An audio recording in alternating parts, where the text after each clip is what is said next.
orang punya rumah 500 meter, kepengen 5.000 meter. Ingin, tapi kebutuhannya ada nggak? Iya, Kalau nggak ada sepi. Benar, kalau asas keinginan kan udah pasti kita tidak akan pernah terpuaskan. Tapi kalau asas kebutuhan, kita akan merasa cukup dan puas, dan kita bisa meningkatkan diri kita dari satu pencapaian ke pencapaian yang lain, Om.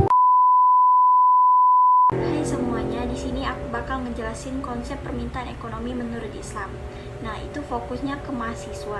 Kenapa mahasiswa? Karena mayoritasnya belum menghasilkan penghasilan sendiri dan kebanyakan juga menjadi tanggung jawab orang tua. Dan juga saya ingin menganalisis kira-kira apakah mahasiswa sudah menerapkan konsep permintaan ekonomi menurut Islam atau belum. Adapun poin-poin utama yang akan saya jelaskan yaitu ada 3. Yang pertama itu konsumsi barang halal dan thayyib, yang kedua itu tidak berlebihan, dan yang ketiga itu mempertimbangkan mudarat atau maslahatnya. Sebelum saya menjelaskan analisis dari beberapa mahasiswa yang sudah saya lakukan yaitu melalui wawancara, sebelumnya saya ingin menjelaskan apa itu tentang konsumsi barang halal dan thayyib, tidak berlebihan, dan mempertimbangkan mudarat atau maslahat. Barang halal dan thayyib. Halal adalah hal yang tidak dilarang nas syariat baik dalam Al-Quran maupun hadis.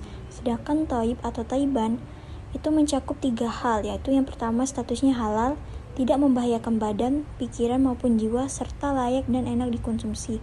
Jadi persamaan halal dan thayyiban itu sama-sama memiliki status yang halal dan tidak membahayakan.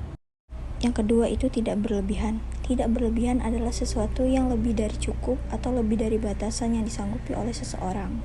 Dan yang ketiga itu adalah mempertimbangkan mudarat atau maslahat. Di sini saya akan menjelaskan mudarat terlebih dahulu. Mudarat berarti pelarangan yang sifatnya mutlak karena membahayakan atau menderitakan. Sementara itu menurut ahli usul fikih menyebutkan pengertian mudarat sebagai perbuatan yang tidak mengandung manfaat dan bahkan bisa melukai seseorang. Kalau maslahat, menurut makna asalnya berarti menarik manfaat atau menolak mudarat, yang berarti hal-hal yang merugikan.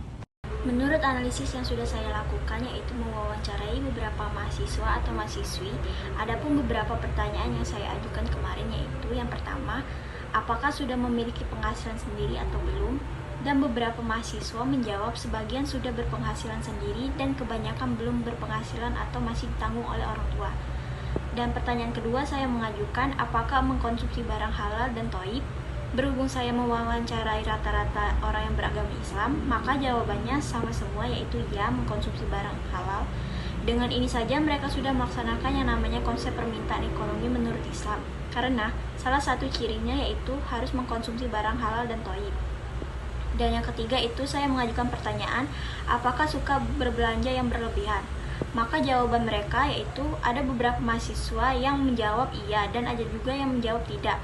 Dan yang menjawab iya, mereka beralasan bahwasanya selagi memiliki budget yang lebih, maka tidak ada salahnya untuk membeli barang yang berlebihan guna untuk mencapai keinginan tersebut. Dan pertanyaan terakhir yaitu saya mengajukan apakah kalau membeli barang suka mempertimbangkan mudaratnya dibandingkan maslahat.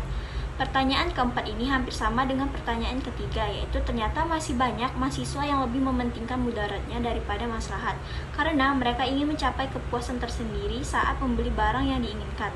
Tetapi juga ada yang menjawab sesuai maslahat, dengan alasan masih banyak kebutuhan-kebutuhan lain yang diperlukan dibanding hanya keinginan semata saja. Kesimpulannya, masih banyak mahasiswa yang memiliki menggunakan barang secara berlebihan untuk membeli barang dan melihat dari masalahnya daripada manfaatnya. Dan masih banyak mahasiswa yang mementingkan membeli barang karena keinginan bukan manfaat dan tidak memikirkan mudaratnya yang akan mendatang. Terima kasih sudah menonton dan sampai jumpa.